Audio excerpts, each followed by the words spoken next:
黑胡子海贼团进攻女儿岛，女帝汉库克惨遭帝骑生擒。Hello， 大家好，我是白金。告别和之国之后，海贼王动画剧情依然进入接连炸裂的新阶段。在外界局势动荡不断的同时，红团正载着马尔科来到了白胡子的故乡斯芬克斯岛附近。小马哥道过别后，果断化身不死鸟离开，搞得香克斯有些遗憾。你难道真的不考虑加入红团吗？职业上经历了太多大风大浪，马尔科已经收我给大海贼团当顶梁柱了。任凭红发如何宣称自己不需要照顾，也改变不了小马哥坚定归隐之心。此去一别，后会无期。两个男人相视一笑，所有往事随风褪色。不过要问马尔科为何会在红发船上，还得说回和之国尾声的剧情。将时间拉回到绿牛被逼退后不久，深感和之国需要守护者的大和向路飞袒露心迹，他暂且不会跟草帽团离开，但恕我冒昧，即便如此，还是请把我当做你们的同伴吧。而路飞几人心头闪过武士们艰难对抗大将战斗画面，十分理解大和如今的选择。四皇草帽一句交给你就放心了，让大和的心情好了很多。其他伙伴也提供了一些建议。他们正说话间，马尔科正飞在天上寻找，片刻后降下高度，介入几人的谈话。他也是来告别的。正巧红发团就在附近，暗自决定大鳄便车小马哥得先行一步了。不谈他在整个和之国战役中劳苦功高强力表现，草帽小子不禁想起了点燃战争，想起了彼时马尔科就曾受艾斯所托，毫不犹豫为保护他豁出性命战斗，一句贫贱道谢，代表路飞最真挚的诚意。再谈起当年，马尔科和盛平两位当事人均有笑意，一切尽在不言中。片刻后，万千情绪在小马哥口中汇作一句感慨：如果艾斯看到你如今的成长，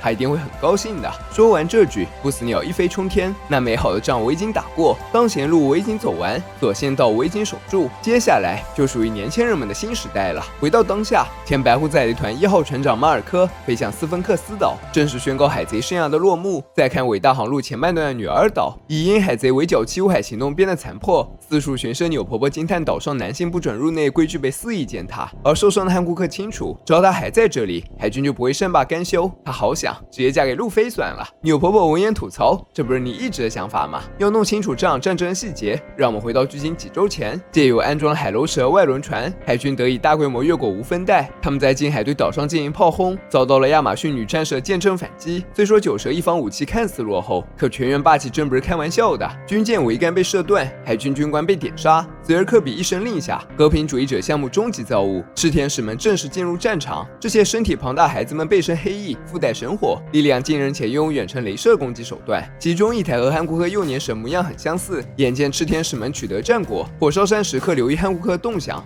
就在这时，有海军发现舰队后方将有海贼船来袭，其他人只是戒备，瞭望员直接傻眼，来者竟然是四皇之黑胡子海贼团。远远的，黑胡子就以震动之力冲乱海军阵型，随他一同登陆女儿岛的，还有想收藏汉库克脑袋的玄月猎人卡特琳娜戴盆，以及主张申请女帝大酒巴斯克乔特。三位强者如入无人之境，有海军想要上前阻拦，结果火烧山坚持要等上面命令才准开战。黑胡子回头一瞥，当场轰出重拳碎裂空间，让破碎的大地吞没这对不长眼的海军。弟媳此行只有一个目的，那就回收汉库克的果实。然而已经冲到九蛇城内部的科比还以为黑胡子是来拉拢女帝的，完全没有搞清楚状况。话说打了这么久，因为没有女帝带头出征，局势总体偏向海军一方。他们包围了城堡，科比出面劝降，说什么只要汉库克投降，就不会对其他人出手。不得不说，这想法真是太天真了。汉库克和两个好姐妹已经决定好战斗到底，前方大战一触即发。四皇帝起一合计，决定要从背后下手。他可不想正面对抗汉库克的能力。可让黑胡子三人没有想到的是，他们带来的手下全被赤天使们秒了。黑胡子向来熟悉历史，看清面前鹰眼克隆体居然呈现露娜利亚族的特征，真是惊讶到了极点。战斗中，他又发现小鹰眼胸前有 PX， 即是和平主义者的标志，心中已然有了猜测。赤天使甚至还复原了本尊战斗方式，初次对上小鹰眼的斩击，地奇被远远打飞到城内。这一刀去势不减，教学九蛇高墙一脚，让地奇再也没法进行绕后作战计划。不得已，黑胡子暗暗果实之力全开，吞没了包围过来的海军和周边建筑。科比等人听到惨叫，心头一惊，回过头，汉库克同时大开城门，准备参战。女帝最强的地方在于，只要她现身，很多不够强的角色自动会失去战斗力。众目睽睽之下，那道亮丽的身影走到高处，随手将飞吻化作俘获人心的箭矢。台下众人一个接一个中招，科比一时还没石化，身后的贝鲁梅伯和火烧山已经成了石像。危急关头，赤天使小女帝和小鹰眼不顾一切朝城楼出手了，吓得科比大喊命令他们停止行动，因为这样打下去会将同僚全部打碎的。啊，那是科比。织田使人在行动，女帝转而旋身攻向科比，就在科比觉得自己难逃一死之